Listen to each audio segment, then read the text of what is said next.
Far above the ruined world, the last of humanity lived in a floating city called Misgun. Kanata and the others attended school in the Sky Wizard Division. One day, Chloe met with Freya to deliver documents regarding Fireteam E601, a squad made up of lower-class students. The first member was Rico. Chloe asked if Rico had issues with delusions, but Freya told her not to question it and simply read the documents. Rico ranked near the bottom of the Sky Wizard Division. People even labeled her class as Class F due to their poor performance. The general public considered someone like her a failure, but Rico believed herself to be a goddess hero destined to save the world.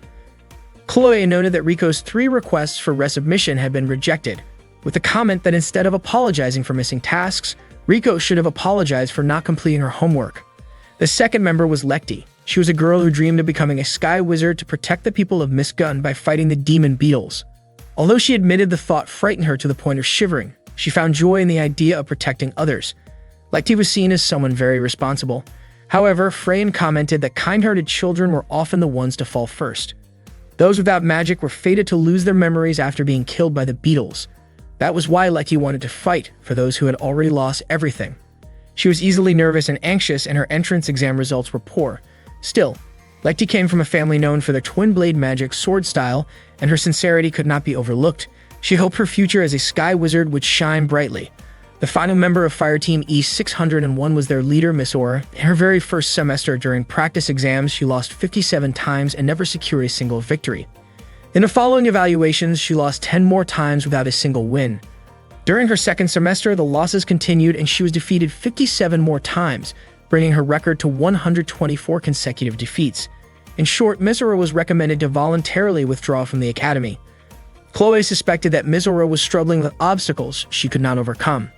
Rico, Lekti, and Miss Aura were considered the weakest group in Fireteam history, earning Fireteam E601 the title of the worst. Freya asked Chloe to do something about them. Chloe admitted that it seemed normal instructors were not able to help. Freya warned her that this was not just a request, but an order. As the head of the Sky Wizard Division, me and Chloe had no choice but to accept. Meanwhile, Lloyd spotted Kanata in the storage room and asked what he was doing. Kanata tossed a book toward Lloyd and explained that he was checking the warehouse inventory and comparing it with a supply list. He mentioned that something felt off with the food records and suspected that some of the rough Machina divisions might have taken things, so he gave them a warning in his own way. Lloyd was surprised that Kanata was actually checking everything by himself. Kanata admitted it had taken him the entire night. Lloyd was shocked, since normally it would take 10 people 3 full days to get it done. Lloyd then told him that the leader of the Sky Wizard Division wanted to see him in the office during the lunch break. After that, Kanata hurried out of the storage room, hopped on the train, and got off at ground station. As he walked toward the office, he accidentally bumped into Miss Aura, who was rushing past him. Miss Aura scolded Kanata for not paying attention, and in the confusion, his hand pressed against her chest by mistake. Embarrassed, Miss Aura blushed and asked if Kanata was implying that she looked flat. Kanata did not deny it, which made Miss Aura even more upset, and she called him disgusting. To make things worse, the bread with jam Miss Aura had been eating spilled onto Kanata's pants.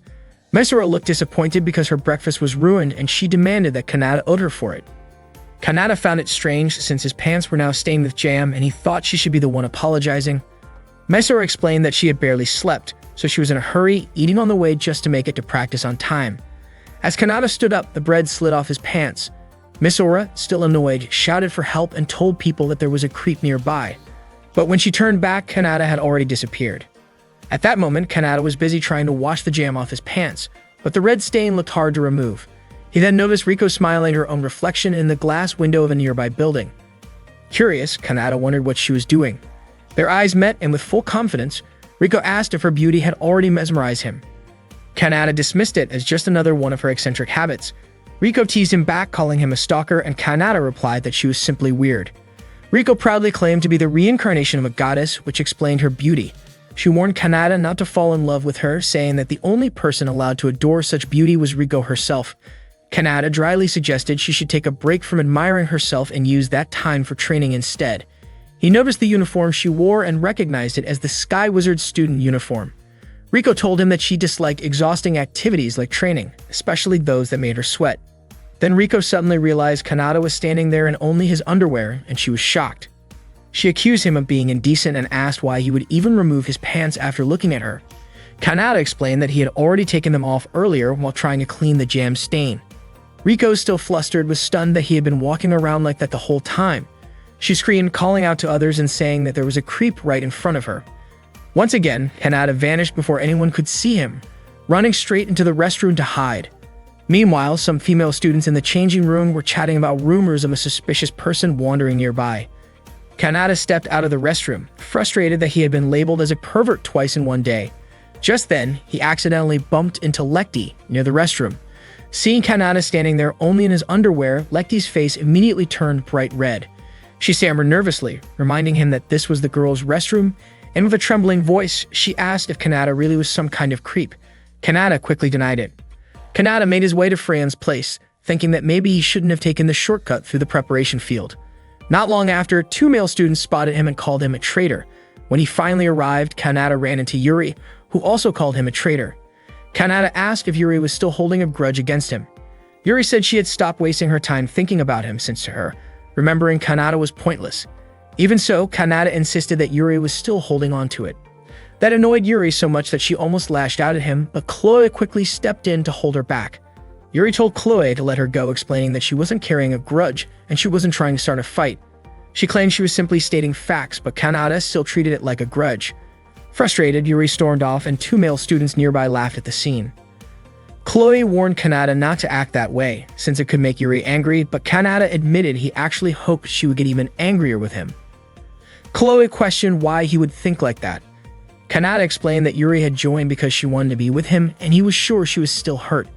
Since Yuri had never been good at controlling her emotions, maybe it was better if she let them out once in a while. That incident had happened more than 6 months ago. At the time, Yuri had been unconscious and never witnessed it herself, and Kanata had also been badly injured. He said that the only person who ever comes out of battle without a scratch is someone who doesn't have the skill to be there in the first place. Chloe admitted she felt responsible for what had happened, so she offered Kanata a good deal. Seeing Chloe smile as she said it, Kanata was convinced that it meant trouble. Chloe brushed off his suspicion, saying she trusted the leader of the Sky Wizard Division. Chloe then led Kanata to meet Freyan. Freyan called him a traitor who still dared to show his face. Kanata admitted he hadn't actually planned to come, but Chloe suddenly smacked him lightly to shut him up. Freyan explained she hadn't called Kanata there to lecture him. Instead, she wanted him to take responsibility and become the instructor for Fireteam E601. She told him to teach this struggling group so they could fulfill the school's mission of training Sky Wizards capable of pushing back the threat of the beetle-like demons. Kanata wondered why it had to be him, when there were plenty of others available. Chloe explained that everyone else was already assigned for the season, and besides, she personally wanted Kanata to do it. She said she knew how hard he worked behind the scenes, like helping out with logistics when nobody was watching. Kanata agreed to at least read the file, but when he looked at it, he was shocked to see how terrible Fireteam E601's results were. Meanwhile, the members of Fireteam E601 were having a discussion. Miss Aura suggested they start training, but Riko refused, saying that a goddess like her didn't need practice. Miss Aura scolded Riko, accusing her of going against her authority as the team leader. Just then, Lekti looked nervous as she tried to speak up. She said something had happened to her earlier that morning. At the same time, Kanata was walking through the school corridor. Other students who passed by recognized him. Everyone knew he was from the regular division, and most of them considered him a traitor. They wished he would just stay away from them. But to their surprise, Kanata casually asked them where the Fireteam E601 room was. The students mocked the group, calling them losers. Back with the team, Lekti admitted she had run into someone unsettling earlier that morning. Riko said the same thing had happened to her. And then Mizora added that she too had met a creepy person who had spilled bread and jam on his own pants, which she found disgusting and humiliating to even recall. Instead of solving the mystery, Riko and Mizora started arguing, and Lekti tried her best to calm them down. Not long after, Kanata entered their room. He introduced himself as the instructor of Fireteam E601, explaining that he was a second-year student in the regular Sky Wizard Division and that he was 17 years old. Mizora immediately recognized the name and labeled him a traitor. Riko said she had also heard about him, while Lekti was confused and asked if Mizora really knew him. Mizora confirmed it, calling Kanata both a well-known traitor and someone suspicious. Riko and Lekti agreed with her, convinced he was the same unsettling person they had all run into. The three of them instantly activated their weapons and pointed them at Kanata. Kanata stood there, baffled at why they were calling him that. For context, Miss Gun was a floating city dedicated to training Sky Wizards. It hovered about 3,000 meters above sea level, with a population of around 6,000 people. About 90% of them were wizards like Kanata and the others. A long time ago, humanity was forced to abandon Earth because the land had been overrun by armored insect-like demons. People moved to floating cities to continue their lives, and the city came to be known as Miss Gun. Riko considered herself to be a star in Miss Gun. That day, Kanata entered Fireteam E601's room and introduced himself as their new instructor. Misora questioned why Kanata had become their instructor, but Kanata told her not to worry about the details and instead encouraged them to move forward. Misora was convinced that Kanata couldn't read the data properly and also carried his usual shameless attitude. Kanata recognized Mizora's name as a second-year student in the Sky Wizard Preparatory Division. She was 14 years old, her class performance grade was D, her practical training grade was E, and the review report even recommended that she voluntarily withdraw from the academy. Misora argued that her abilities couldn't be measured by test results alone, but Kanata didn't seem to believe her. Misora blushed under his gaze, unable to stand it any longer, and quickly walked away. Riko remarked that Misora was just a low-level student, which explained her poor grades. She then tried to introduce herself to Kanata, but he already knew about her. Riko was also a second-year student in the Sky Wizard Preparatory Division with an A in classroom grades. However, because she missed her homework, her practical training grade was marked as an F. Normally, E was the lowest grade, but for some reason, Riko had received an F. Riko admitted that she couldn't leave her hair messy, so she had skipped it. Kanata then pointed out that Lekti was another second-year student in the Sky Wizard Preparatory Division with equally poor grades that rivaled Mizora's. Her practical exam results were unstable, as she would win and lose against the same opponents. Hearing this, Lekti felt guilty and apologized. Just as Kanata was about to begin teaching, Mizora voiced her objection, saying she didn't want a so-called traitor instructing them. Lekti, confused, asked why Kanata was being called a traitor. Misora explained that about 6 months earlier, Kanata had fought against several insect demons and managed to escape unharmed. But ever since then, he had been seen as a coward, frequently skipping missions and missing important ranked matches where his team should have earned an S rank. After repeatedly disappointing people's expectations, Kanata earned the nickname of traitor. Misora said she couldn't allow someone so irresponsible to be her teacher. Kanata replied that Misora was free to voice her complaints to the head of the Sky Wizard Division, then asked whether she felt embarrassed because she had never won a first-rank match. Misora told him not to underestimate her. She admitted that she felt ashamed, but she still wanted to become a great Sky Wizard and didn't want to waste her time. Riko argued that Kanata's remarks about her were inaccurate. Despite her young age, she had already been praised as the reincarnation of a goddess and her abilities were more than adequate. Lekti added that she didn't want to skip the training either. Kanata told them that people used to call him the Black Sword Master Kronos, and as their master, he would train them properly. If they worked hard, they could reach his level of strength or even surpass him. He asked them to imagine themselves defeating fire teams ranked above them, contributing in a dramatic way to humanity's fight against the insect demons. Inspired, the three girls imagined how cool it would be to fight those creatures. Misora eventually agreed to be trained by Kanata, but Riko refused, saying that as a goddess she wasn't willing to sweat or work hard. Misora grew frustrated, pointing out that this very attitude was why Riko couldn't achieve good results. Riko countered that it was only Misora and Lekti who had failed to produce results. Misora challenged Riko to prove it, but Riko simply mocked her. Kanata asked if Riko's exam results had been graded by Freyan, but Riko dismissed the need for exams altogether. Kanata said he had never seen Riko's true abilities, so based on the data, he had to consider her at the same level as Misora. Riko, however, refused to accept being compared to Misora, insisting that a goddess like her could never be placed on the same level. Kanata told her to demonstrate her abilities during training. Riko warned him not to fall for her once he saw her outstanding talent. Kanata then asked Lekti for her opinion. Lekti, embarrassed, struggled to speak up. Misora encouraged her to look people in the eyes and say what she truly meant with confidence. But instead, Lekti lowered her head and apologized. Kanata asked whether she was apologizing because she didn't want to join the training. Lekti admitted that her apology was actually meant for Misora. Misora then pulled Lekti closer to Kanata, and with encouragement, Lekti finally managed to say that she wanted to do it and was willing to join the training with Kanata. That afternoon, Yuri and Chloe were chatting in the cafeteria. The female students around them admired the two of them for protecting the city. Chloe waved to greet those students, which made them really excited, and she asked Yuri to wave back as well. Yuri admitted she still was not used to being treated like that. Chloe asked if Yuri had gone back to drinking tea since coffee always seemed too bitter for her, and it looked like Yuri had not changed at all. Yuri then asked if Kanata was still considered on sick leave. Chloe pointed out that Yuri had already asked the same thing 6 times that week. Chloe explained that Kanata did not seem ready yet for a real mission, but for the moment, he was assigned as an instructor for an E-ranked fire team, and that had been Chloe's request. Yuri was shocked to hear that. She did not understand it, and in her mind, Kanata was not helping her fire team when he had the chance. Instead of supporting their logistics, he chose to go teach others, which felt selfish to her. Chloe reminded her not to speak poorly about Kanata. Chloe explained that keeping the peace was their duty as sky wizards, and she was sure Kanata felt the same. When Yuri asked how Kanata was doing at that moment, Chloe answered that he seemed to have started his lessons by flying through the skies. At that same time, Kanata was flying with Mizora, Riko, and Lekti. When he reached a good altitude, he stopped to begin the exercise. Mizora was puzzled why Kanata was using a flight device, while Riko also wondered why he did not just use his flight magic since the device had lower mobility. Mizora began to doubt his reputation as a Grand Master, saying that someone who could not even fly properly would not stand a chance against them. Kanata responded that his way of flying was simply the mark of a beginner learning the basics, which surprised them. Riko questioned why Kanata would choose such a basic program to test their skills, while Lekti just hoped he would train them seriously. Kanata then told them they could attack him with their alchemized arcana weapons at full strength. If they could defeat him, the training would end. With that, the exercise began. Kanata darted off at high speed, and Mizora confidently declared that they could defeat him. She immediately chased after him, and Lekti followed soon after.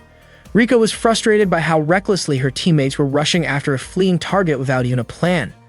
Seeing Mizora chasing him, Kanata thought to himself that their team truly lacked coordination, though he admitted that Mizora's speed was not bad at all. He shouted back, asking if she really thought she could catch him alone. Mizora said she was certain, even claiming that Kanata should not be upset if she managed to land a hit. Kanata pushed his speed higher, but Mizora stayed on him, surprising him with her stamina. Before long, Mizora activated her arcana weapon, a magic sword cannon called Ragrid. She swung it toward him but kept missing.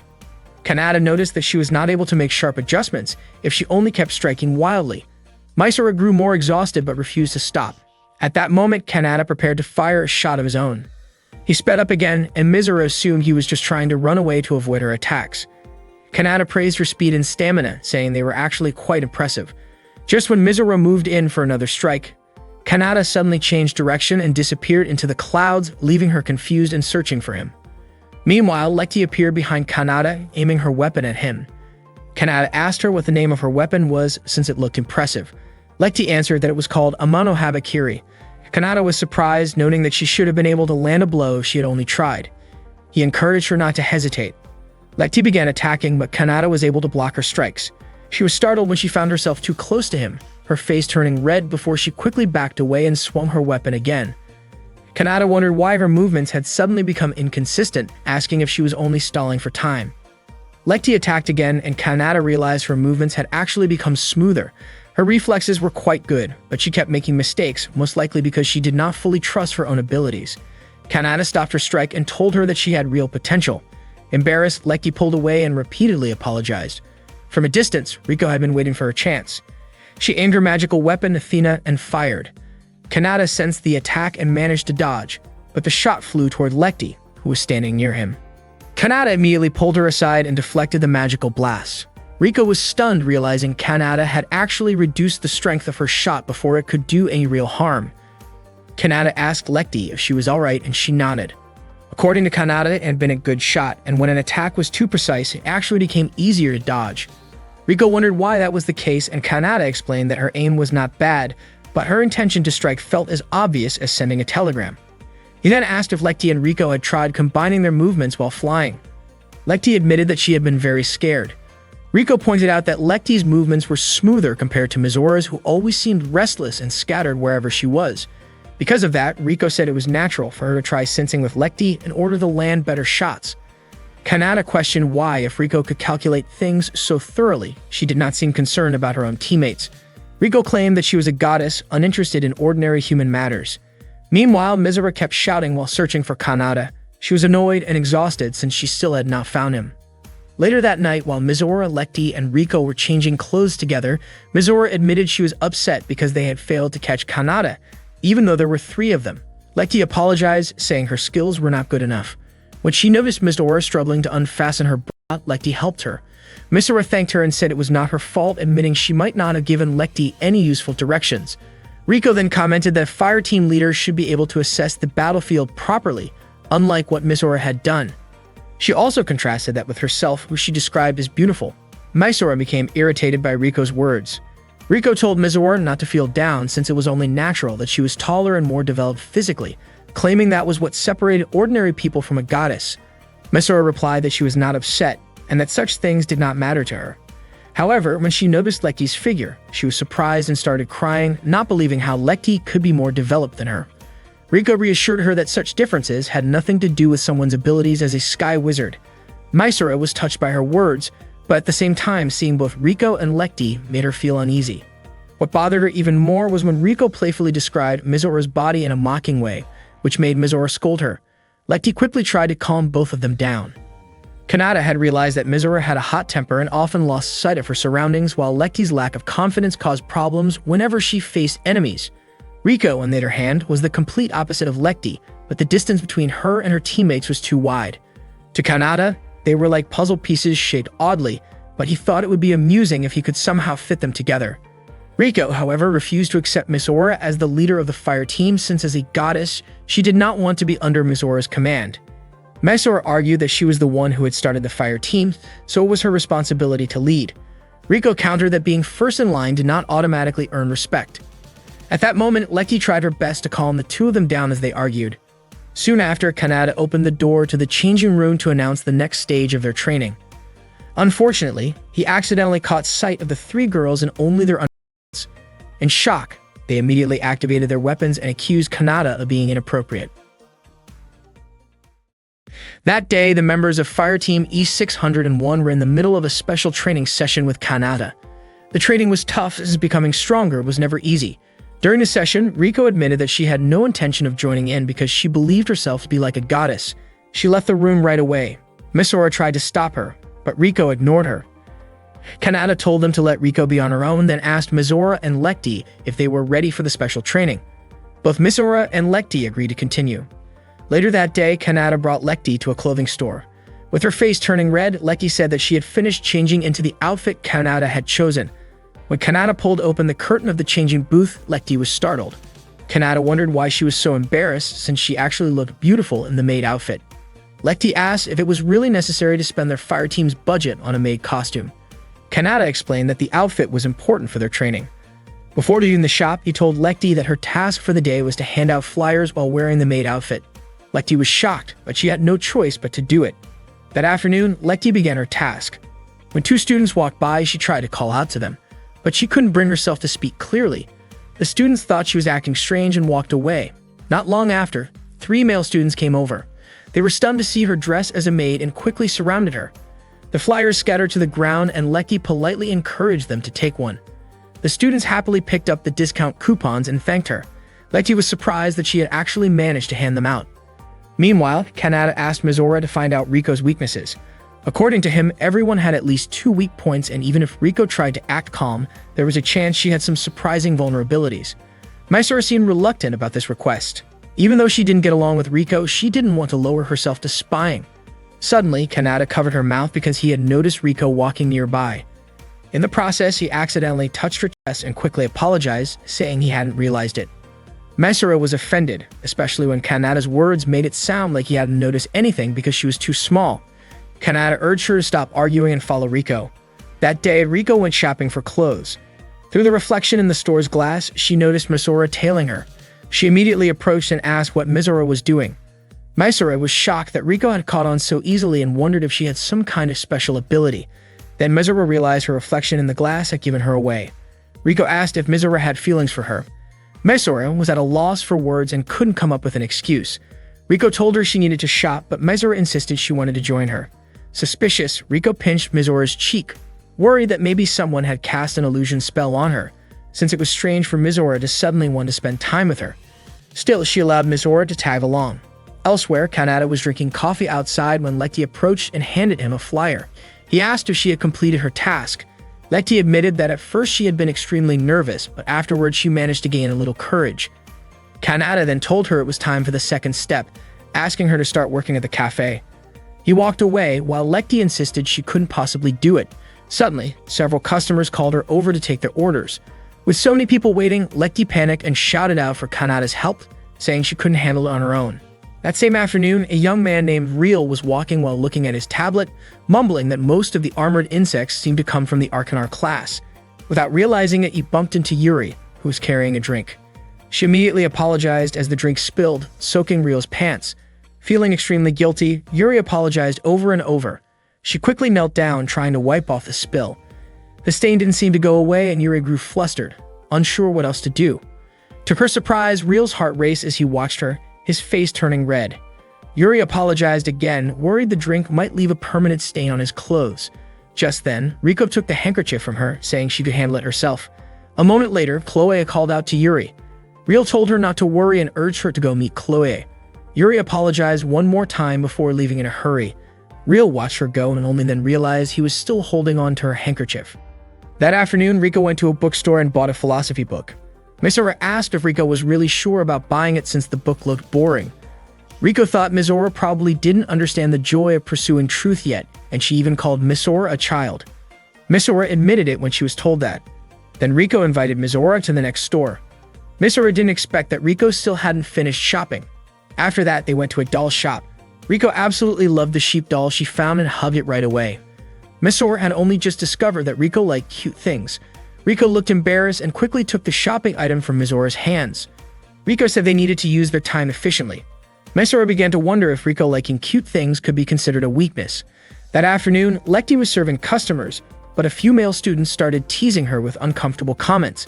They laughed, which made Lekti feel very embarrassed, and she quickly walked away. Lloyd saw everything and recognized Lekti as Kanada's student.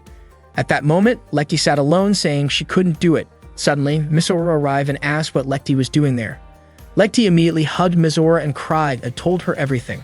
Mizora couldn't believe the kind of special training they were getting. Lekti asked if Mizora's training was more normal than hers. Mizora laughed and admitted it. She said she was willing to help Lekti if needed, and that made Lekti happy. Not long after, Mizora changed into a stylish bunny girl costume she didn't expect Kanada had prepared. Customers were surprised by Kanada's plan and how Mizora looked. One of them placed an order, and Mizora gladly served them with a friendly attitude. The students ordered iced tea and iced coffee. Lekti felt nervous seeing the students staring at Mizora, making her uncomfortable. Lloyd called Lekti over to pour water. She poured it into his glass, but her hands were shaking. Lloyd said it seemed like talking to others was difficult for Lekti. Surprised, Lekti accidentally spilled a drink, quickly apologized, and wiped it up. Lloyd told her that when she found something difficult, that was exactly where her weakness lay. He encouraged Lekti to trust her instructor. He also reminded her she had a good friend she could follow as an example. Mizora was serving customers cheerfully and efficiently, working hard, and it amazed Lekti. Just as she wanted to thank Lloyd, she noticed he had already left, leaving a tip on the table.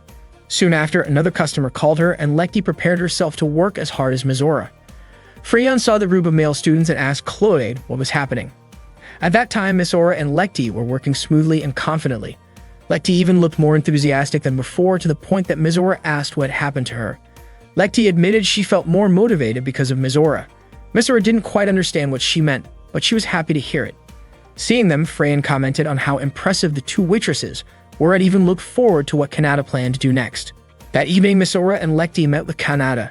Mizora questioned the kind of training Kanada had been giving them and asked Lekti to voice her concerns. Lekti asked if Kanada knew about her social anxiety, and Mizora was surprised by her question. Kanada explained that Lekti's sword style was the Art Eisenach, a twin magic sword style created by the master swordsman Albert Eisenach. Lekti was shocked Kanada knew about her family. According to Kanada, only those who had gone through strict training and proven their true skills could carry the Eisenach name. If during yesterday's fight Lekti had looked into Kanada's eyes, it would have been a much more interesting match. Unfortunately, she couldn't do it, so she wasn't able to show her true ability. Lekti admitted she couldn't make eye contact or go to places where many people were watching her. She would get nervous and fail to do things properly. She confessed that she hated that side of herself. Kanada told Lekti not to worry about it because no one was ever completely satisfied with themselves. He gently patted her head and explained that at that moment, Lekti already knew what she needed, and the rest was simply about trying her best to improve. Lekti smiled, her face turning red, while Mizora also patted her head and encouraged her. Lekti felt so grateful to Mizora because thanks to her support, she was able to push herself harder. Kanada then asked Mizora how she had handled the training he gave her. Misora admitted that she had failed because she could not figure out Riko's weaknesses. She says she was surprised to learn that Riko actually read difficult philosophy books, even though she also enjoyed funny and lighthearted things. Kanata praised her, saying she had made progress, and then went to buy some ice cream. Misora wondered why Kanata said that when in her own eyes she had only failed. Soon after, Kanata gave the ice cream to Lekti and Misora as a reward for their hard work. Both of them happily ate it and really enjoyed it. Misora admitted that she did not know much about Riko, let alone her weaknesses, and she had not even realized that Lekti had stage fright. Because of this, she felt like she had failed as the leader of the fire team.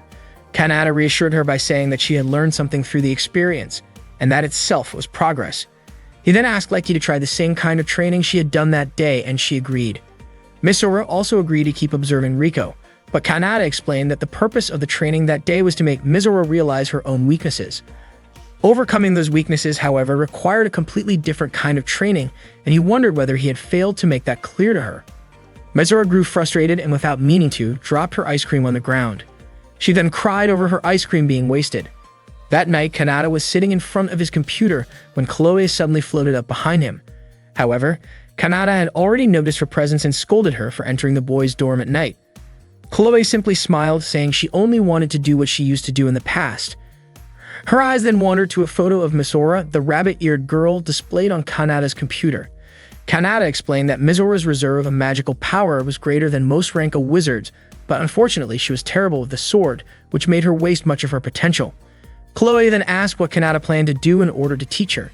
The next day, Kanata met with the members of Fire Team E601 and asked Misora to stop focusing on the magical sword cannon formation.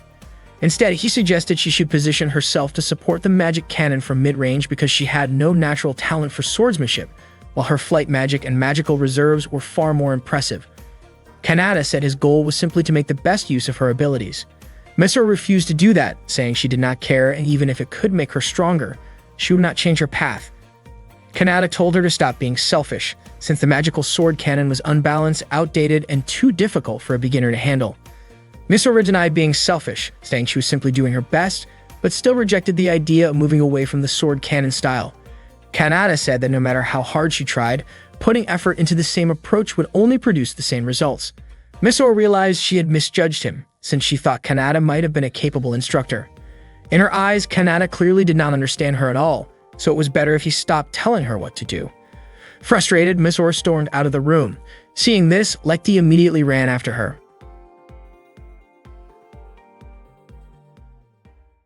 One day in the past, the Beetle Demon army returned and the Sky Wizards were already standing guard on the front lines. They complained about the overwhelming number of enemies they had to face. Suddenly, a woman stepped forward with courage and incredible skill, raising her sword against the swarm. She swiftly dodged the Beetle Demon's attacks and struck them down one after another. Even when a giant Beetle Demon appeared and launched its attack at her, she continued to evade. Once her sword was fully charged with magic, she unleashed her powerful technique, Strike Blaster, destroying the giant Beetle Demon's body in an instant.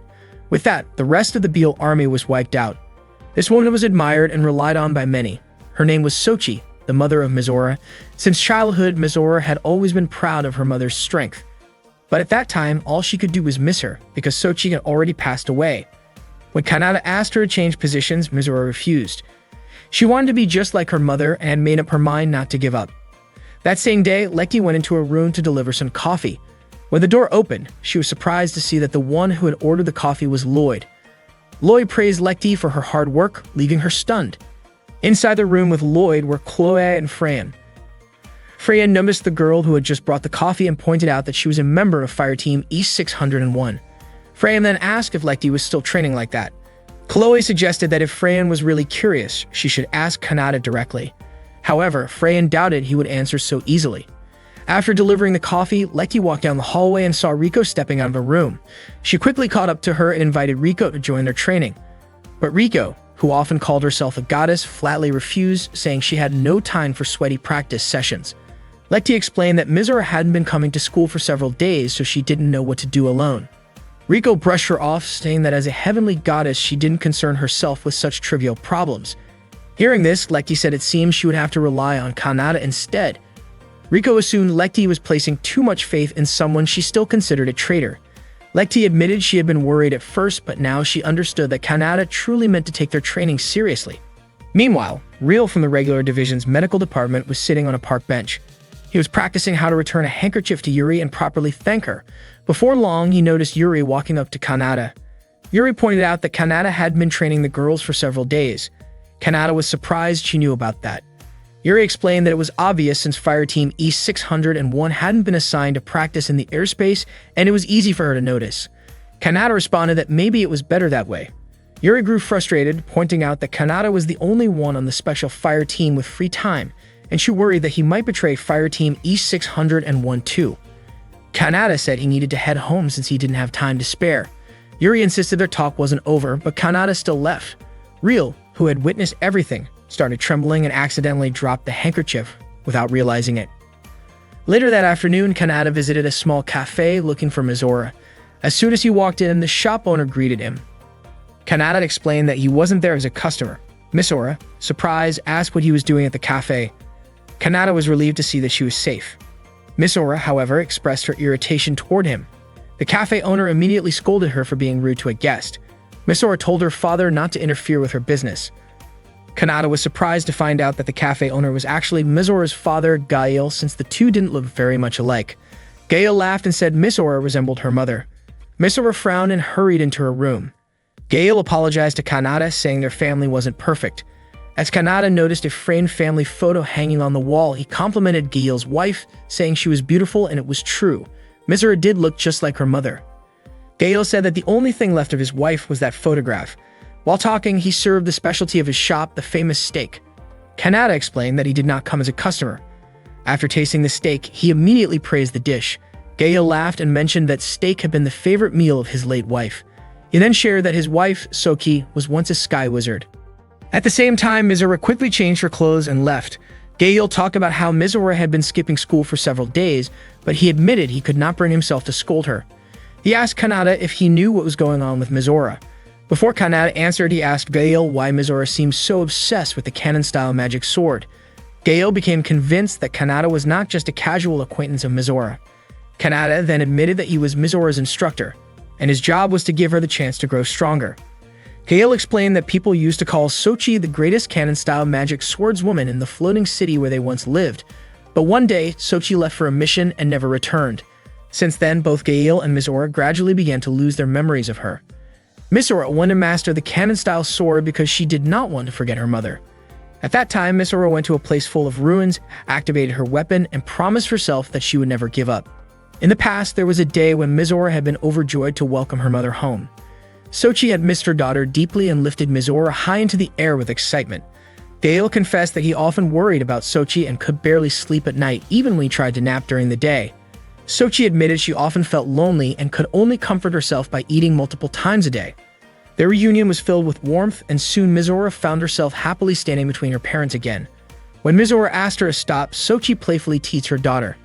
Not long after, the neighbors gathered and mentioned that they had watched a live broadcast of Sochi in action.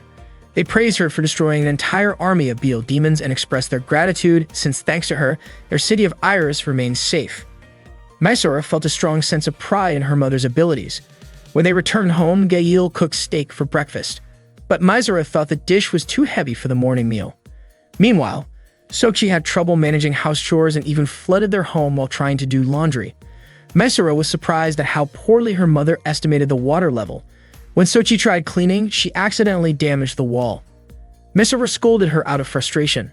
Soon after, information arrived that a group of Arcanar and Chimera-class beetles had begun to attack. Sochi immediately prepared to leave. She said her farewells and got ready to head into battle. Mizora felt heartbroken, since they had only just been reunited. Her face showed such sadness that Sochi almost could not bear to leave. Gail gently patted Mizora's head to comfort her. Mizora then asked her mother to be careful while working. From that day, Mizora continued waiting for her mother's return. When Sochi finally came home, Mizora was overwhelmed with emotion, cried tears of relief, and hugged her mother tightly, as if she never wanted to be apart again. That night, Sochi took Mizora flying with her. Mizora was excited and commented on how small their city looked from above. Sochi pointed out their home from the sky, explaining that even though the houses seemed tiny, many people were living there. She told Mizora that her duty as a sky wizard was to protect the people in the city, as well as to keep Mizora and Gail safe. Suddenly, a warning came from an airship instructing Sochi to stop. Mizora remarked that they probably needed a permit to fly. Sochi realized it too, but chose to escape playfully instead. The next morning, Sochi was about to leave for work again. Misora asked her mother to always be careful. Gail promised to cook steak for her when she returned. Sochi then said goodbye, and Misora kept cheering her on. Inspired by her mother, Misora began practicing sword techniques, hoping to show her progress to Sochi when she came home again. Misora met her father, Gail, who told her that he had prepared some boiled meat for her. But Misora asked about steak, and more than that, she wanted to know if her mother had not come home yet. To her surprise, Gail answered that Misora did not have a mother. Misora immediately left and started asking people around the town about her mother, but none of them knew her at all. According to them, Misora and her father had always lived alone together, and no one had ever heard of a sky wizard in Iris Town. Not long after, two officers arrived carrying a sword. They explained that Sochi had tried to protect everyone. She had gone forward alone against the enemy. She was the strongest and known as the noble cannon-type magic shooter. Misora remembered her mother's message that she would fight to protect the people, as well as Misora and her father. Misora took hold of the sword and promised that she would become a sky wizard like her mother. At that time, Misora was training alone. She wondered why she could never win, and she kept striking down the iron target in front of her until she finally fell. She kept questioning why all her efforts never paid off, but she refused to give up for her mother's sake. Soon after, Kanata came to her. Later, Kanata and Misora visited the Hill of Hope, the resting place of fallen sky wizards. Kanata had heard that Misora visited this place every day. Misora was sure that her father had told Kanata about it, which upset her. She felt that Kanata was intruding into her privacy. Misora even said that both Kanata and her father were the worst. Kanata asked her not to blame her father because since she had never spoken about it, her father had been worried. Kanata asked why she was so fixated on the cannon sword, and that was why he had chosen this place. He wanted Misora to swear at her mother's grave to give up on the cannon sword, because she could never be as strong as her mother. Misora grew angry and told Kanata to stop acting like he knew everything. For her, when the cannon sword was entrusted to her, it also meant her mother had been entrusted to her. Yet everyone else, even her father, did not remember her mother. Misora felt that a traitor like Kanata would never understand. Kanata then asked what she thought hope truly was. Misora said it was to protect the people in the town. But Kanata explained that the fallen sky wizards did not want to be forgotten, and what they truly wanted was to protect the ones they loved. That was what allowed them to face the demon beetle army, and surely Misora's mother had felt the same. Kanata asked Misora if her mother's purpose as a sky wizard had been for the cannon sword itself, or to protect people. Earlier, Gail had told Kanata that when Sochi died, he felt nothing, and he feared that if Misora died, he might also feel nothing, which terrified him. Kanata told him that if Misora stayed stubborn, her risk of dying would only increase, and in time, people might forget her. Misora realized how selfish she had been, but she still refused to give up. She wanted to protect people with the cannon sword. She believed that if she could become a great cannon-type mage, something impossible like the natural recovery of lost memories could happen, and she could be the first to restore everyone's memories. That way, she would not die in vain. Seeing how serious she was, Kanata laughed, admitting he never thought Misora could be this reckless. But he liked people like her. Because of that, Kanata decided to give her some guidance on how to become a better cannon-type mage. He understood how strong her determination was, but he warned her to be prepared because the path she had chosen could be worse than death itself. He asked once more if Misora was sure about taking that path. Misora firmly stated that she was ready to face any risk. Kanata then asked her to work hard for Sochi and for the sword, and to swear that she would become a cannon-type mage even greater than Sochi, strong enough to protect the people and herself. As her instructor, Kanata would help her bear the burden. That was why he wanted her to become stronger, and Misora agreed. The next day, Misora and Lekti prepared for training. Misora apologized to Lekti for making her worry. Kanata arrived and asked them to begin right away. Lekti immediately flew high into the sky. Misora looked at Kanata's face and shyly thanked him before leaving. Kanata could only smile at her. Meanwhile, Riko was watching them from below, and it seemed like she was starting to take interest in Kanata's way of teaching.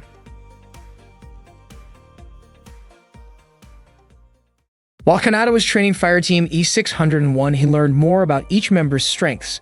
Lekti's Eisenach twin sword style was extremely powerful, allowing her to fight with two blades at once. Meanwhile, Misora's cannon-style magic sword could strike down nearby enemies from a long distance, an incredible weapon, though one that wasn't easy to master.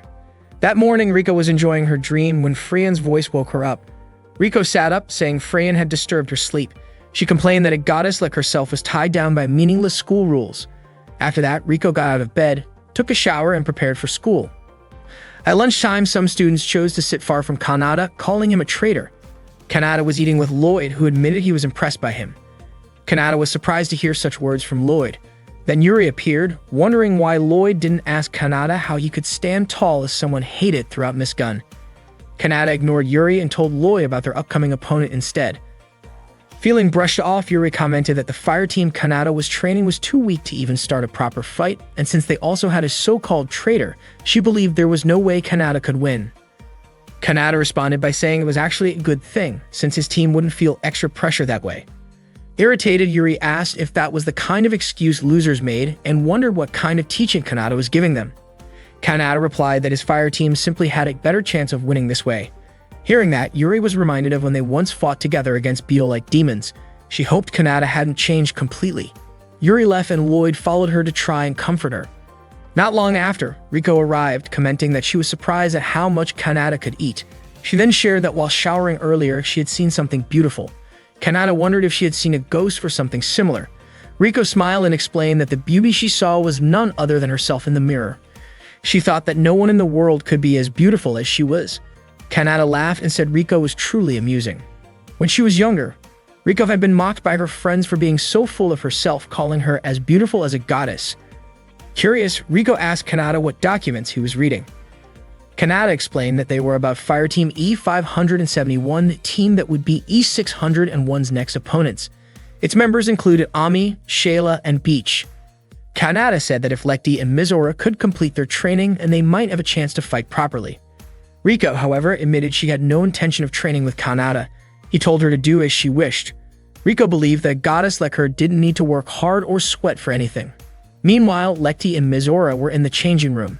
They were taking turns applying patches on each other's backs, since their training had become increasingly intense. Mizora admitted that the training was paying off as she could feel her skills gradually improving. She was confident that under such circumstances, they might have a chance in the next match. Still, there were things that worried them. Not long after, Kanata called out to ask if they were done changing. Surprised, Mizora accused him of acting like a creep, but Kanata calmly said he wasn't interested in peeking at kids. He told them he wanted to treat them to ice cream as a reward for their hard work. Afterwards, Mizora and Lekti went to see Riko. Mizora directly asked her to join their training. She didn't want to be called a loser anymore. She didn't want to keep losing, and more importantly, she wanted them to face things together. Riko reminded them that Lekti had already asked her before, and her answer was still the same. Riko said that as a goddess, she had nothing to gain from training. Lekti disagreed, believing that Kanata would definitely teach Riko something valuable. Mizora, though reluctant to admit it, agreed that Kanata had the ability to make them stronger. Riko then remembered what Lekti had said about Kanata truly caring about them, as well as Kanata's own words telling her to do whatever she liked. She said that since Kanata wasn't trying to train her directly, she saw no reason to participate in training. Mizora pleaded with her, saying that even if Riko didn't join the training, she still wanted her to fight alongside them in the match. Riko admitted that she wasn't interested in embarrassing herself by joining the match because she knew she would definitely lose. Lekti didn't expect Riko to say that, and Mizora even kneeled in front of Riko, asking her to join their match. Suddenly, Kanata appeared and pulled Mizora up to her feet, surprised by what she was doing. Meanwhile, Frayn informed Chloe that the D-ranked fire team had weakened during patrol. At that time, a Chimera had appeared, and Frayn was determined not to let it get close to Miss Gun, since they were commanders of the small beetle-type fiends. Chloe told her not to worry because handling that situation was the responsibility of the special fire team. Frayn then asked about Kanata's fire team, pointing out that the popularity ranking match was coming soon. She had already asked earlier about Fire Team E601. Back with Kanata, he released Mizora and explained that Riko would never refuse to act unless she had something on her mind. He said that fighting when you already knew you would lose wasn't exactly cool, but complaining about not even trying was definitely not his style. Riko was shocked and told him that he knew nothing about her.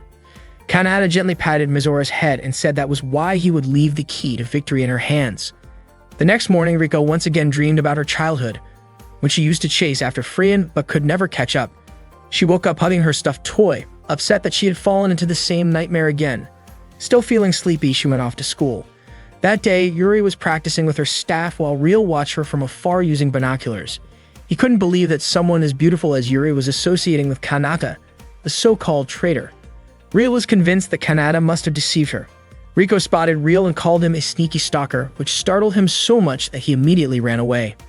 Up in the sky, Kanata and Mizora had already begun training.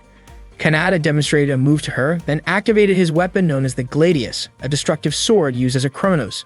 Mysora was amazed by it. Kanata pulled the trigger on his sword, releasing a burst of magical energy that caused a massive explosion. He called it the Sword Magic Cannon Battle Art Strike Blaster, and this was the technique Mysora needed to learn. Mysora couldn't believe she was about to practice such a powerful move. Kanata warned her not to release too much magical energy all at once. He instructed her to concentrate her magic within her body and channel it into her sword. He admitted honestly that her swordsmanship and shooting skills were still amateur, but that didn't bother him. That was exactly why he wanted to teach her the fundamentals and guide her through this technique. Kanata assisted her in performing the move, and Mysora asked if this was truly her key to victory. Kanata explained that her strongest asset was her vast magical capacity, which allowed her to pour everything into one decisive shot. A single strike that could decide the battle. That was their only plan. He then gave her the signal to fire. Mysora launched the Striker Blaster and was thrilled when she succeeded. But soon she realized just how heavy the burden of channeling that much magical power was, and she wondered why Kanata looked so calm about it. Kanata explained that he had added this training to regular cannon practice, but reminded her that she could only manage 3 shots per day. Mysora noticed that Kanata seemed to be showing signs of magical exhaustion. Kanata gently patted her head again, explaining that the move was meant to clear the path for her and her teammates to advance. Mysora, flustered, grew annoyed at him for putting his hand on her head and demanded that he remove it. Meanwhile, Riko was quietly observing them from below. She was convinced that with Mizora's hidden strength, the tide of the battle could definitely turn around. At that moment, Lekti was also practicing her twin sword magic against Kanata. Kanata mentioned that Lekti seemed distracted and asked if she hadn't gained something like Mizora had. He explained that the divine sword Eisenach had been sharpened and improved by its descendants, and the style of twin sword magic had already been embedded within Lekti. Their training was meant to help her bring it out. Kanata then asked Lekti to show him everything she had learned. With enthusiasm, Lekti demonstrated her skills, but unfortunately, she couldn't land a single hit on Kanata. Still, Kanata pointed out that she had made significant progress, especially with her ability to deliver a straight strike without hesitation. Lekti admitted that she only felt panic but not nervous. Kanata gently patted her head and told her she had done well. At that moment, Lekti's face turned red with embarrassment. Riko wondered if Kanata really needed to touch the girls so casually. She noticed that Mizora and Lekti had both gotten stronger, and she questioned whether she could reach their level if she also trained under him. Suddenly, Kanata disappeared from her sight, and she grew curious about where he had gone. To her surprise, he appeared right behind her. Shocked, Riko asked why he was standing there. Kanata asked if she needed Mizora and Lekti to activate her clairvoyance. Riko admitted it, surprised that Kanata knew about her ability. Kanata explained that clairvoyance was one of the highest-ranked detection skills, which allowed Riko to observe from a distance. Riko asked if the movement Kanata had taught Mizora was what he considered the key to victory, and he confirmed it. Riko pointed out that if Mizora could master it, she would be strong, but the move itself wouldn't work in a real match without someone holding the front line and another guarding the rear. Kanata agreed, adding that Riko's ability to see quickly was the most vital element for their fire team. Her skill involved identifying, analyzing, being aware of the battlefield, and making decisions. According to Kanata, Lekti and Mizora were more valuable than Riko's clairvoyance. Riko questioned why he only mentioned Mizora as the key to victory. Kanata then clarified that the true key to victory was Mizora, Lekti, and Riko together. Riko denied it, reminding him that he had never pushed her to train or shown any real interest in her. Kanata admitted that he was simply waiting for Mizora and Lekti to catch up, while Riko already possessed a gift that could be called divine. Only then did Riko begin to understand his perspective. She was stunned when Kanata told her that he truly needed and wanted her as part of the team. Her face turned bright red and she couldn't understand why he said that to her. Kanata explained that he could help her train in strategy, but the most important thing was her determination to win. He asked if she wanted to be called a loser for the rest of her life or not. It was entirely her choice. Riko thought deeply before making her decision. Meanwhile, Mizora and Lekti were flying together. Mizora mentioned that she didn't see Riko in the fire team's room, and Lekti wondered if Riko had really skipped the training. Unexpectedly, Riko appeared before them. She explained that she had pushed through difficulties just to make it to training, and she didn't expect Mizora and Lekti to keep her waiting. Both Mizora and Lekti were surprised that Riko had actually shown up. Kanata thought to himself that the key to victory had just arrived right on time. The day of the match finally came. Fireteam E601 was set to face Fireteam E571. The members of E571 arrogantly claimed that defeating E601 would be easy and even boasted about preparing a victory party in advance. Misora refused to accept being looked down on like that. Riko remarked that they had the attitude of people who always belittled others, and Misora quickly pointed out that Riko behaved that way too. Lecty admitted she felt very nervous. Kanata encouraged them, and Fireteam E601 prepared to begin their match. But suddenly, an alarm went off announcing that a swarm of beetle-like demon forces was approaching Miss Gun. All D-ranked fire teams were ordered to prepare for a surprise attack. At that moment, the beetle demons were flying toward the city. The Arcanar forces, the smallest type of beetle demons, attacked in swarms, while the Mantis class, like Proshin, was one step larger and far more dangerous. The swarm of insect-like demons arrived to attack Miss Gun, and ordinary unarmed students were told to evacuate to the nearest shelter. The floating city of Miss Gun activated its protective barrier. At that moment, Freyan organized all squads to prepare for battle. She instructed the formation of 7 groups made up of A-ranked fire teams, assigning them to defend key areas. She also asked Fireteam E to assist with evacuation. Meanwhile, Misora, Riko, and Kanata had already been helping people evacuate. Riko asked why Kanata was still there since he was once an ace, and wondered why he was not the front lines defeating the enemy. Kanata admitted that he had a lot of responsibilities, which made Riko curious about what tasks he was actually handling. Misora then noticed that Lecty was missing, but soon Lecty appeared carrying a little girl. Misora asked her to bring the child to the shelter. Kanata then spotted the insect demons and was shocked that the enemy had arrived. In an instant, Chloe launched a powerful attack that destroyed the demons, and Yuri praised her impressive strike. Chloe was confident that Yuri could have done the same if she still used her spear, but Yuri admitted she no longer did because it no longer felt right for her. Soon after, Lloyd delivered troubling news. A large force of insect demons had completely overrun one of their defensive areas. Both Chloe and Yuri were stunned to hear this. It turned out that another group of insect demons was trying to break through Miss Gun's defenses. Within moments, they managed to damage the barrier wall and break inside. Around 300 enemies flooded in. Freyan ordered all students who had been helping with evacuation to get ready to fight. She reminded them not to let even a single demon occupy Miss Gun. The demons advanced toward Misora and her team. The little girl with Lecty cried in fear, and Lecty did her best to calm her down. Seeing this, Misora remembered her mother's words about fighting to protect both people and family. Inspired, Misora shouted that she would protect everyone. She activated her weapon and tried to perform the new moves she had learned from Kanata. Her first shot missed, which worried her, but she tried again. Thankfully, her second shot struck one of the demons. Lecty praised her, and Kanata noted that while Misora's accuracy was still off, her effort was good. Riko also pointed out that she had improved since at least her shot had landed. Kanata told Misora to keep going like that while the rest of them protected the child. Unexpectedly, Misora unleashed a full striker blaster shot that wiped out the entire swarm of demons. However, the blast also caused damage to parts of the city. Misora was shocked, and Riko could not believe she used a striker blaster in the middle of Miss Gun. The others began to blame her. Misora explained she had not intended to harm the city, and that it was an accident. Kanata then informed her that the blast even destroyed his father's cafe. Misora was horrified and screamed in distress. Meanwhile, reports showed that the enemy forces numbered around 10,000, while their fire team numbers had already dropped by 30%. According to Freyan, the only option left was to attack the insect demon commander directly. At the same time, Kanata and his team had safely reunited the little girl with her family. The situation grew worse when a Chimera Deneb was detected in Block 24. Freyan deployed several fire teams to push it back. After Fireteam E571 launched its attack, they managed to bring it down. But to everyone's surprise, there was more than one Chimera Deneb because of the sheer size of the demon army. Kanata and the members of Fireteam E601 then started planning their next move. Riko suggested they needed to track down the unconfirmed Chimera Deneb. Kanata agreed, and Misora asked what they should do next. Riko admitted she might have to reveal a glimpse of her true ability. She put on her glasses, explaining that activating her clairvoyance ability made her more focused, though she joked that it might lessen her beauty. Kanata disagreed, saying her beauty did not fade even when she wore them. Hearing this, Riko blushed. Soon after, she detected movements from the insect demons in Block 68. At the same time, Yuri, Chloe, and Lloyd saw many more demons heading toward Miss Gun. Yuri asked if they should retreat, but Chloe said they would not make it in time.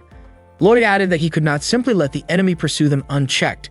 Yuri mentioned that reports showed multiple Chimera Deneb approaching, and she grew deeply worried for Miss Gun's people. Chloe told her not to worry, since Miss Gun was protected by Kanata. Yuri argued that someone like Kanata would probably run away, but Chloe insisted that Yuri should trust him. In her view, Kanata would never allow the people of Miss Gun to get hurt. As soon as the Beetle Demon army appeared, Kanata told Fireteam E601 to go after Chimera and Deneb. The three of them were shocked by the order, especially since this was their very first real battle. Rico thought Kanata's command was way too extreme. Kanata explained that their training wasn't about throwing their lives away. His words struck a chord with them. He said they trained to survive, and by doing so, they could protect others. He believed the three of them could do it, and as their instructor, he guaranteed it. Misora admitted that even though Kanata could be pervy sometimes, he was still their instructor. He trusted them, but she trusted Rico and Lekti too. She encouraged them both to go for it. Lekti confessed that she trained as a sky wizard to protect people, so she wanted to protect everyone in Miss Gun. Rico pointed out that this could also be the perfect chance for them to show off in front of Freyan, though she simply referred to her as that woman. Misora had no idea who Rico meant, but Kanata fired them up again, reminding them they were fighting to reclaim Miss Gun, a place that rightfully belonged to all of them. Meanwhile, Freyan was still monitoring everything from the information center, but not long after, her surveillance screens went dark. Kanata asked his fire team to carry out their plan. The first step was for Lekti to engage Arcanar in close combat. She quickly flew straight into the demon army. Since they weren't human, she didn't feel nervous or shy. With swift movements, Lekti cut down the beetle demons one after another with her twin swords. From a distance, Misora watched in awe, praising Lekti's incredible skills. Kanata also acknowledged the impressive twin sword magic technique of Eisenach. Not long after, more demons appeared from the opposite side. Just as planned, the second step was for Rico to support Misora by sniping enemies from long range. Misora was amazed by how accurate Rico's shots were. Kanata then gave Misora the signal to move. She rushed into the crowd of beetle demons. The third step of their strategy was for Misora to use her speed to close in on the enemy and unleash a strike blaster.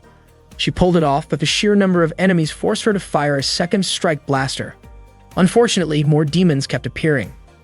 Kanata stepped in to clear out the beetle demons and told Misora to take a break. Lekti rushed her aside and skillfully cut down enemies one by one. Rico eliminated any demons that tried to sneak up on Misora.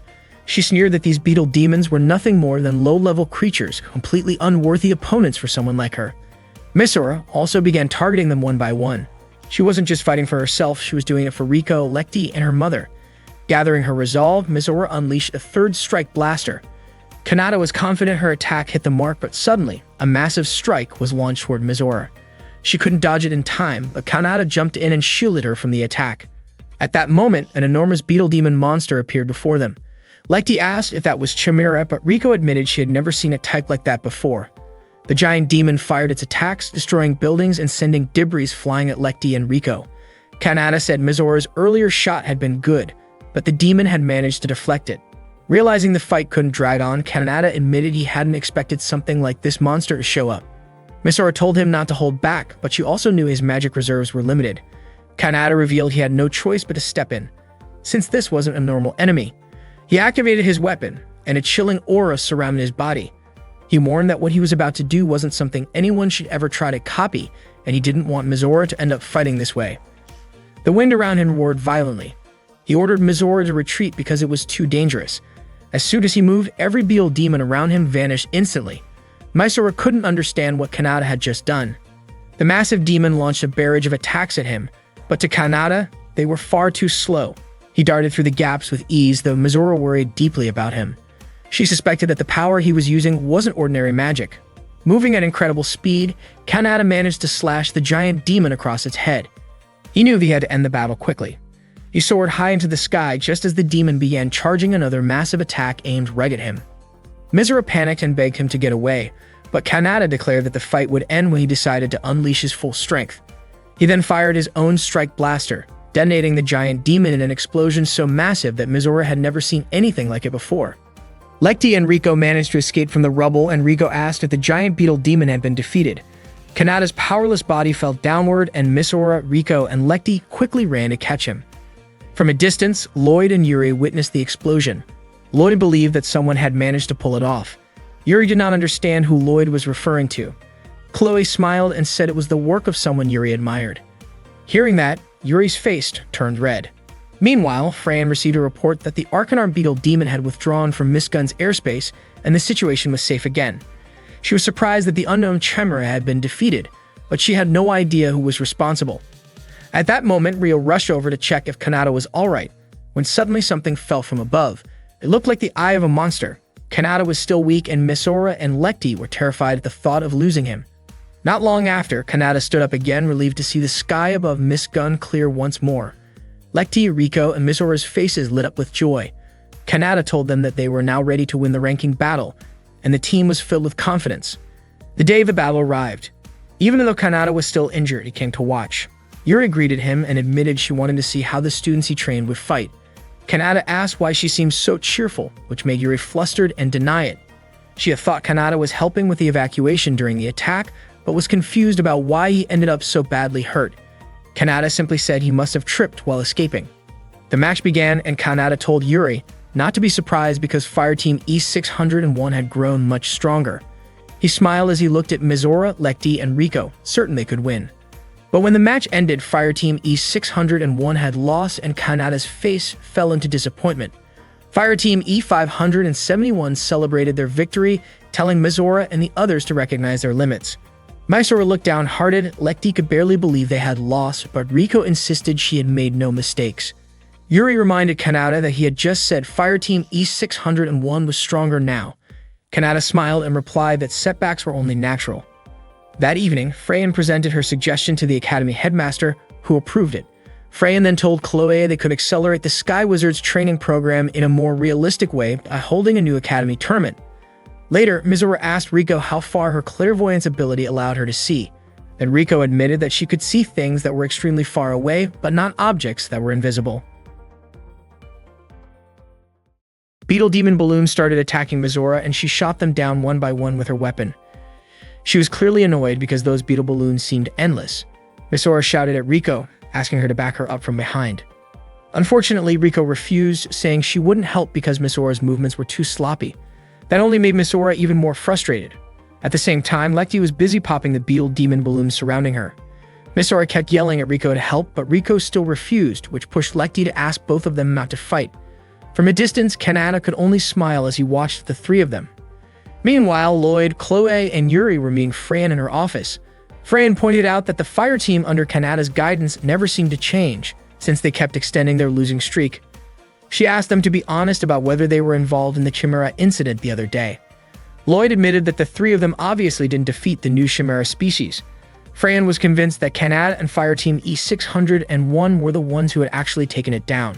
According to her, Kanata then asked for forgiveness for destroying part of the city in the process, but Freyan refused because there were no witnesses or proof. For the sake of fairness toward the other fire teams, she decided to suspend Fireteam E601 as punishment for what happened. At that moment, Lekti, Mizora, and Riko were struggling, barely able to move while being surrounded by beetle demon balloons. Mizora once again asked Riko for help, but Riko still wouldn't move, saying it wasn't worth it to fight those balloons. Lekti pleaded with them to stop fighting. Kanata kept observing from afar, realizing he only had one more step left to take. Back in her office, Freyan began planning to release Kanata from his duties. Yuri agreed with that idea, saying that in her eyes, a traitor like Kanata could never be a proper instructor. Freyan then asked Chloe to bring Kanata to her office. When Lloyd asked if that was the only reason Freyan had called them, she revealed she also wanted to discuss the upcoming tournament with the three of them. After finishing their training session, Fireteam E601 changed clothes in the locker room. Mizora winced in pain, complaining about the bruises on her back. Riko bluntly said that was because Mizora's movements were a mess. To make her point, Riko touched Lekti's back, showing there were no bruises at all. Mizora blamed Riko for refusing to help her during training. After changing, they went to meet Kanata again.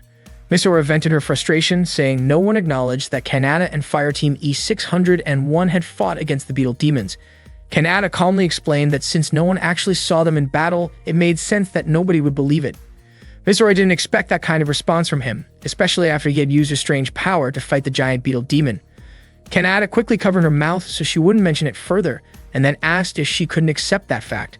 He reminded her that no one would really care about it anyway. Kanata then showed them a tournament flyer. All fire teams were allowed to participate, except for S-rank teams. The winner would be promoted by 2 ranks and receive a custom-made weapon from the Alchemy Division. On top of that, the winner would also get a free pass to enjoy Miss Gun's Street Food Festival. The students became excited about the idea of joining. Lekti started daydreaming about how amazing it would be if she won. Riko imagined the admiration she would receive from other students. Misora pictured Kanata praising her for winning. Each of them got lost in their own thoughts. Kanata then asked what they thought about entering the Miss Gun tournament. Lecty admitted it seemed impossible for them to win, but Misora was determined that they had to at least try. Lecty hoped they could at least win one match, and Rico agreed to participate. With that, Kanata decided Fireteam E601 would enter the Miss Gun tournament, and he would handle the application form. Suddenly, Chloe showed up and told Kanata that Freyan wanted to see him. Unexpectedly, Freyan dismissed Kanata from his position. She believed he couldn't make progress and only kept extending Fireteam E601's losing record, especially after that morning when the team members were fighting among themselves. Kanata noted that it seemed Freyan had been watching them closely. Freyan said suspending Fireteam E601 made sense, since they clearly lacked motivation, and that was the real reason behind their repeated losses. Kanata firmly declared that he was the instructor of Fireteam E601 and had sworn to make them respected Sky Wizards. Freyan doubted that, saying a traitor could never accomplish such a thing.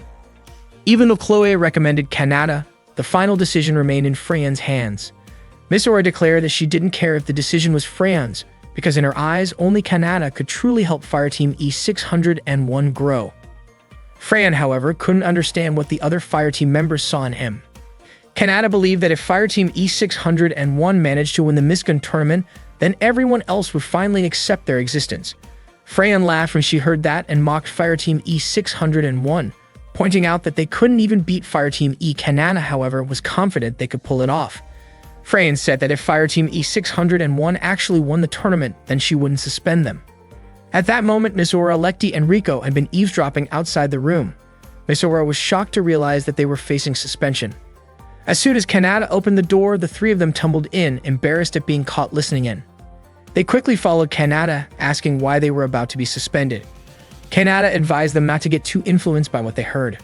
Later, inside Fireteam E601's room, Misora, Lecty, and Rico sat in gloomy silence, still thinking about what they had overheard.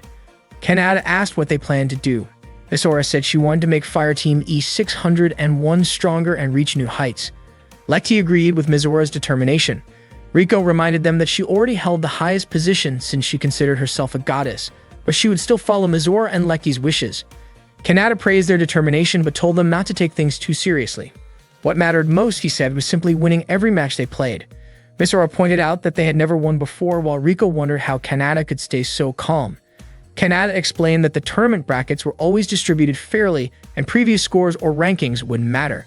He told them to prepare because training would begin the next day. As he left, Misora couldn't believe that the conversation ended so abruptly. Before walking out, Kanata reminded them to attend the tournament's drawing ceremony the next day. That night, Freyan, Chloe, Yuri, and Lloyd went to a hidden facility. Freyan placed her card on a scanner and the door opened. A machine scanned her entire body from head to toe, and the same process was repeated for Chloe, Yuri, and Lloyd. Once all identities were confirmed, a massive door slid open leading to a long corridor. Freyan mentioned that they must have heard rumors about this place but assumed it was their first time visiting it. The truth was that this was where beetle demons were studied. The facility was filled with dissection and research equipment, similar to what they had seen in their organ dissection classes. Chloe asked how any of this was connected to their earlier discussion. Freyan pointed out that they had opposed the idea of the tournament. Chloe explained that the tournament only encouraged rivalry among students. Once they reached the secret laboratory, they were surrounded by dissected parts of beetle demons being studied by scientists. They even witnessed large-scale experiments, including dissections on giant beetle demons. Yuri had to hold herself back from feeling sick. Real appeared to greet Freyan and the others. He enthusiastically tried to shake Freyan's hand, though she ignored it. Real expressed his honor in meeting Sky Wizards. He already recognized Chloe, Lloyd, and Yuri, calling them members of Fireteams 128, a team responsible for special missions. He greeted each of them and mentioned having met Yuri before. Remembering the encounter, Yuri apologized for the past incident, wondering if it had left an awkward impression. Real was delighted that Yuri still remembered him. Freyan then told Real to show them the research samples. Real revealed pieces of a massive chimera he had found earlier. Freyan didn't know who had defeated it, but this new chimera was far larger than Chimera Deneb, and had been given the code name Chimera Antares. Real sliced off a piece of one of its tentacles, revealing that unlike Chimera Deneb, this one had regenerative abilities. Real was excited, explaining that the creature could continually provide samples, which could lead to breakthroughs in regenerative medicine. Freyan quickly cut the conversation short and prepared to leave. Before they left, Real mentioned seeing Yuri during the Miss Gun interviews and pointed out that she admired strong people. Yuri blushed nervously. Real felt fortunate to meet her again. After they were gone, Real secretly held on to a handkerchief that belonged to Yuri, treating it as something precious. While walking down the corridor, Freyan explained to Chloe, Lloyd, and Yuri that their enemy had the ability to evolve, and at the moment their forces were running out of strength. Chloe realized that this was the real reason behind the Miss Gun tournament. Lloyd noticed Yuri's silence and asked if she was feeling unwell. Yuri admitted she was simply shocked after seeing a place like that for the first time. Lloyd agreed that it was disturbing to see a lab filled with demon parts. Before they parted ways, Freyan told Yuri she would be asking for her help in the future. Yuri, however, couldn't understand why Freyan had chosen her specifically. The next day, the students gathered to decide the tournament slot allocations. Everyone was excited to take part in the event.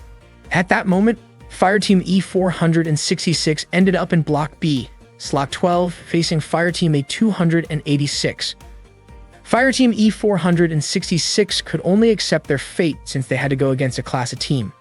Meanwhile, Fireteam D299 was paired with Fireteam B621. When it was Fireteam E601's turn to draw their slot, Lekti and Rico cheered Misora on as she prepared to spin the lever. With a determined look, Misora pulled it and Fireteam E601 landed in Block D, Slot 4, where their opponent would be Fireteam E571. Lekti felt relieved that they would be up against another Class E team. Rico, on the other hand, said she would not have minded if their opponent had been from a higher class. Not long after, Kanata arrived and asked about the results of the slot drawing. Misora and the others quickly rushed over at him, with Misora explaining that they had been matched against another Class E team. Lekti expressed confidence that with this outcome, they would avoid being suspended. Just then, Yuri appeared and greeted Kanata. Kanata was surprised, wondering aloud since S-rank wizards were not supposed to participate. However, Yuri explained that she was not there to compete herself, but rather her fire team was. She revealed that the chairman of the Sky Wizards had assigned her as an instructor for a class of fire team. Unfortunately, her team, Fireteam A227, and Kanata's Fireteam E601 were placed in different blocks. Kanata thought this was actually a good thing, since it meant Yuri's team and his own might end up facing each other in the finals.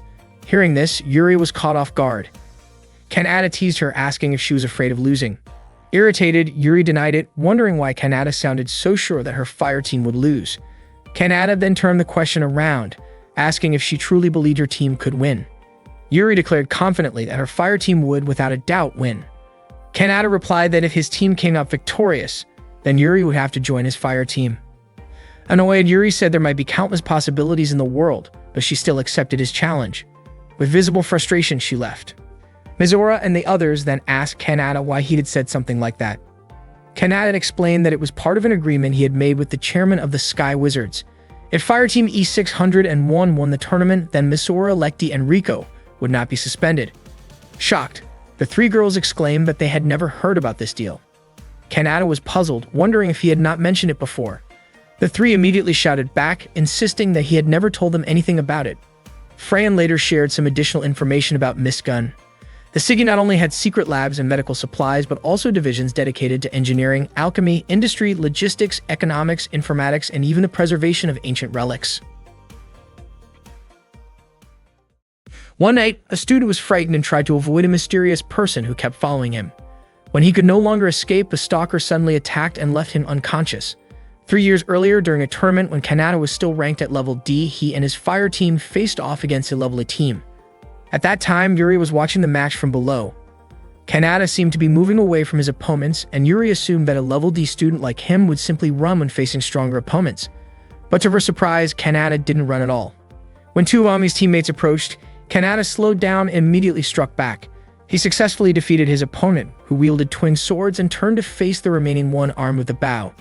The archer released an arrow toward him, but Kanata easily deflected the shot. Unexpectedly, the arrow flew off course toward Yuri. Kanata reacted instantly and blocked it to keep her safe. After confirming that Yuri was unharmed, he decided to finish the match quickly. He resumed the battle and ultimately defeated the remaining opponent. Kanata's fire team won the match. Yuri couldn't believe that a level D fire team had managed to defeat a level A team. After the match, Kanata walked over to Yuri. She thanked him for protecting her earlier. A moment later, Lloyd called out to Kanata, reminding him to get ready for the next match. As Kanata was about to leave, Yuri stopped him and said she wanted to return the favor someday. Kanata told her that she could do so by joining him in the sky, where people depended on him and his teammates who were ready to risk their lives to protect others. Then Kanata left for the upper skies. That was how Yuri first met Kanata. The next morning, Chloe gathered with Lloyd and Yuri to discuss the incident from the night before. Chloe explained that the victim hadn't seen the attacker's face. When she asked Yuri for her thoughts, Yuri seemed lost in thought, prompting Chloe to call her name, which startled her. Chloe informed them that the three of them, as members of a special fireteam assignment, would be joining Raven Nest for patrol duty. Yuri said she was ready to take on the mission. Just then, Kanata appeared and greeted them with a smile, which made Yuri blush slightly. She asked if Kanata had been eavesdropping on their conversation, but he denied it, saying he had just been napping in a tree nearby. Yuri asked if he was trying to start an argument, and Kanata smiled, saying he liked that side of her. Chloe agreed with Kanata, while Lloyd added that Yuri had seemed a little gloomy earlier.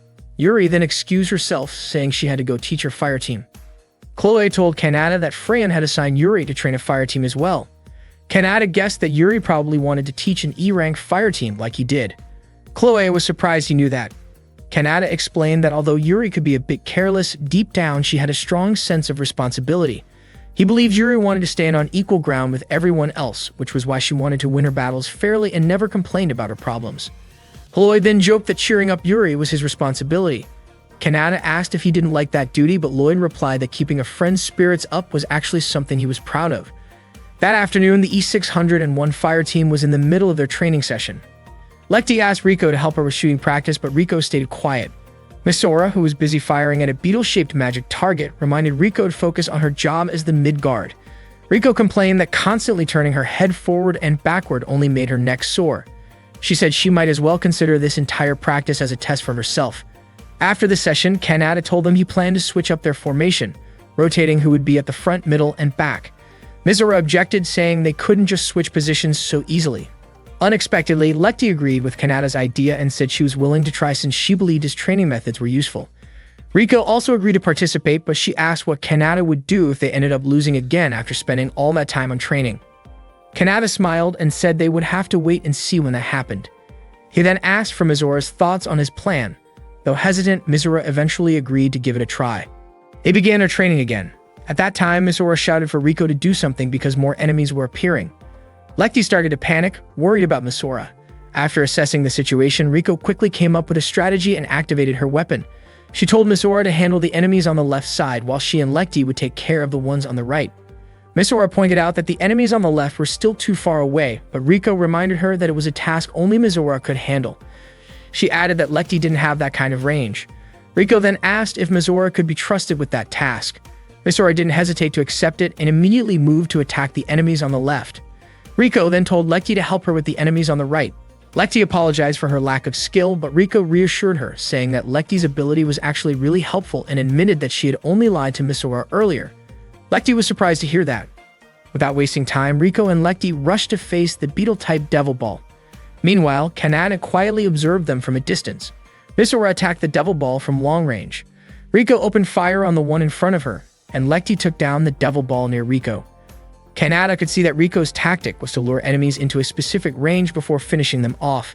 It was different from Mizora's usual approach, but he found it quite effective. Before long, Yuri and her fire team arrived for their own training. Her team consisted of Lily, Sasha, and Greg. They immediately started their session. Sasha used her sword to destroy the nearby Devil Balls. When more of them began surrounding her, Greg used his bow to assist her from behind. Lily told them to hold their position, then fired her weapon for long-range support. Mizora and her teammates could only watch. Not long after, Yuri's fire team successfully completed their training. Yuri then reminded Kanata and his team to get ready for the upcoming tournament. Mizora felt insecure and asked whether their fire team E601 could really win against a team like that. Kanata told her not to take it too seriously. According to him, if Mizora, Lekti, and Riko wanted to become strong fighters, the answer was already within them. To defeat a team like Yuri's, they needed to develop a proper technique. Kanata smiled confidently, clearly believing that Fireteam E601 had the potential to win. After the training session, Kanata gently massaged Riko's shoulders as a reward for finishing the day's drills. Meanwhile, Lekti and Mizora were resting, looking exhausted in the locker room. Riko then asked why Kanata was being so kind to her that day. Kanata said it was because Riko and the others had achieved something special. Riko asked if he wasn't the one who planned everything. Kanata replied that it seemed to him Riko was the one most concerned about Lekti and Mizora. Rico was surprised and asked what he meant. Kanata explained that since Rico was always watching over Lekti and Misora, it made her someone capable of guiding them when needed. He added that people like her were often considered kind and dependable. Rico was taken aback and told him that saying things like that wouldn't make her fall in love with him. Kanata simply said that it was up to Misora and Lekti to decide whether they thought Rico was a good person or not. Later that afternoon, Yuri stopped Kanata on his way home and asked to speak with him privately as fellow instructors. Kanata said he also wanted to talk to her, which caught Yuri by surprise. She looked nervous as she met his gaze. What they didn't know was that Misora, Lekti, and Rico were secretly watching them from a distance. Misora wondered why Kanata was alone with Yuri. Rico was also surprised. She'd have thought Kanata went straight home, but apparently he had gone to meet Yuri instead. Misora wanted to follow them, thinking she might find some useful information about their potential rivals. That evening, Kanata and Yuri went to a nearby cafe. Kanata ordered a black coffee and Yuri ordered the same. Kanata suggested that Yuri didn't have to force herself to drink black coffee, but Yuri insisted that she genuinely liked it. Misora, Lekti, and Rico also happened to be sitting in the same cafe, keeping an eye on the two instructors. Misora kept watching Kanata and Yuri's table, while Lekti asked if Misora could hear their conversation. Misora said their voices were too quiet to make out, but Rico pointed out that their seats were actually pretty close to Kanata and Yuri. A moment later, the waiter brought their orders. Yuri stared at the cup of black coffee in front of her, and Kanata gently suggested that she should order something else instead, maybe a soda or some ice cream. Yuri refused, saying she liked black coffee and didn't need something as sweet as soda or ice cream. She said she had her own pride about it. Then, to prove her point, she poured in a generous amount of sugar and creamer before taking a sip. Kanata smiled and told her that she probably would have enjoyed a cafe late more, but Yuri insisted that she really did like coffee. Meanwhile, Misora mentioned that she had heard something about Yuri being in trouble. Rico added that Yuri was no longer using the spear she used to fight with. Lekti began to realize that it might be because Yuri was on a date. According to Rico, it seemed like Yuri was dating one of her teammates. Misora was shocked and couldn't believe what she just heard. She looked a bit down and Lekti noticed it, asking why Misora wasn't eating her cake. Misora said she didn't have an appetite and told Lekti to go ahead and eat it instead. Lekti happily thanked her, saying she needed a lot of sweets to keep her energy up. Still, Misora couldn't believe that Yuri was dating Kanata and that they were actually out together at that very moment. At that time, Kanata asked Yuri what she wanted to talk about. Yuri seemed nervous and told him to go first instead. Kanata asked if it was true that Yuri was interested in people stronger than her, just like what was written in the Miss Gun bulletin. Yuri paused for a moment, then denied it.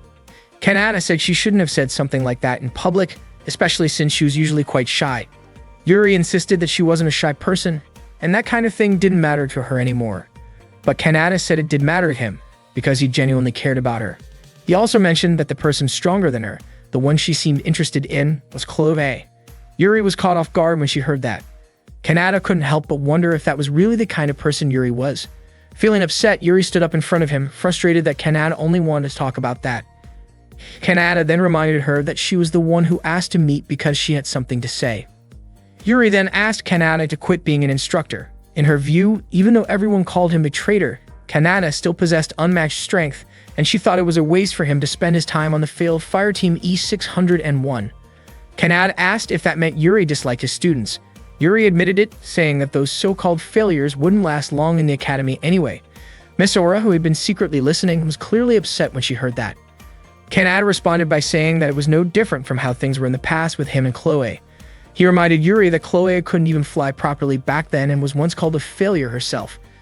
Kanata said Misora and the others had real talent, and he was confident about it because he was their instructor. Misora was stunned by what she heard, while Yuri became visibly angry and decided to end the conversation.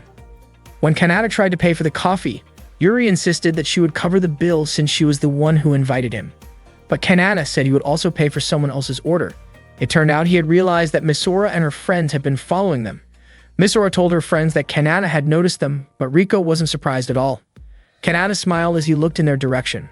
Later that afternoon, Chloe and Lloyd went to see Freyon to report new information about the recent incident.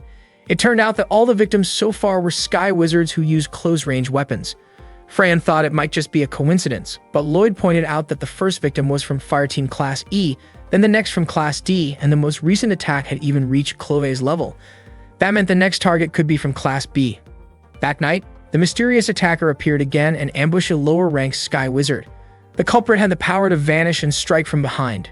After defeating the victim, the attacker removed his mask, and it was revealed to be real. Riel had done all of it because he wanted to be acknowledged and chosen by Yuri.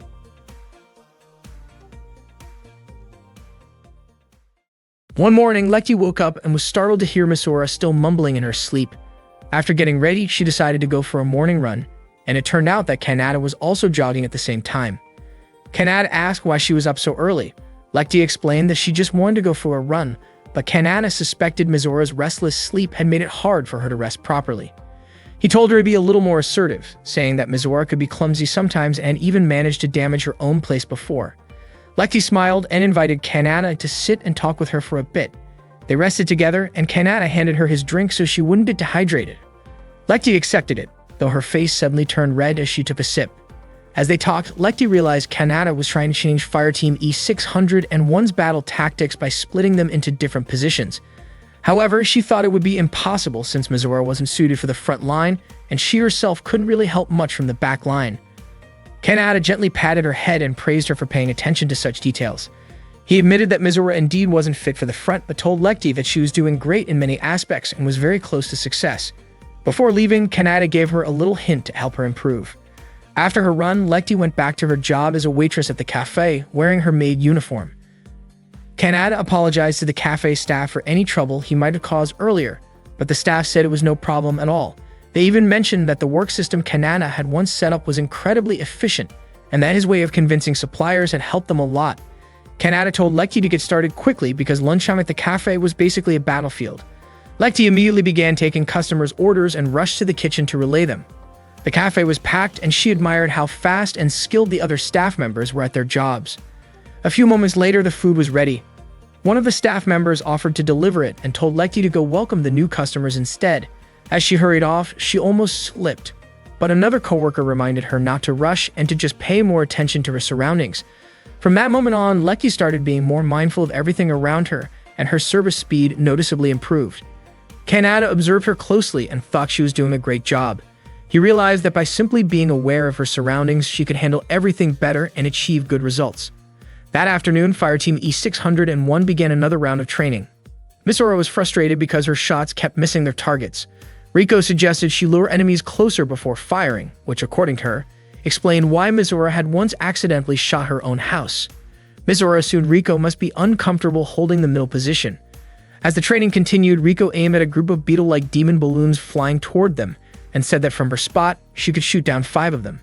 Misora pointed out an enemy coming from the 12 o'clock direction, but Riko replied that it was Mizora's responsibility to handle that area. The two started bickering again like they always did until Lekti yelled at them to stop fighting. Not long after, Kanata came over to Lekti. She told him that the rear line felt unusually quiet. Kanata explained that the back line was the final defense and that it would feel uneasy if she didn't trust the front and middle lines. That made Lekti realize how much pressure Riko must have been under while defending the rear all this time. She'd also remembered the lesson she had learned from working at the cafe, being aware of her surroundings. She finally understood that during battles, she had only been focusing on what was right in front of her. Kanata smiled, happy to see that she had figured it out. Lekti then called out to Misora and reminded her that the job of the front line was to destroy enemies and clear the path. She admired how Misora could keep shooting even while moving quickly, something she herself couldn't do. Misora was surprised to hear such praise from her. Lekti said she was relieved by Mizora's progress and believed she could do even more. She encouraged her to maintain her movement and fire repeatedly, saying that would help her get even better results. Misora followed her advice and continued shooting.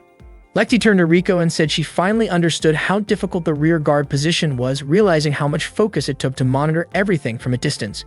Riko praised Lekti for being quick to adapt, unlike Misora, and then went back to her task confidently. Misora kept shooting at the approaching demon balloons, while Riko handled those that were farther away. Lekti thought that with Mizora's improved accuracy, Riko could now move more freely, which meant her own job as the rear guard was to stay alert and ready.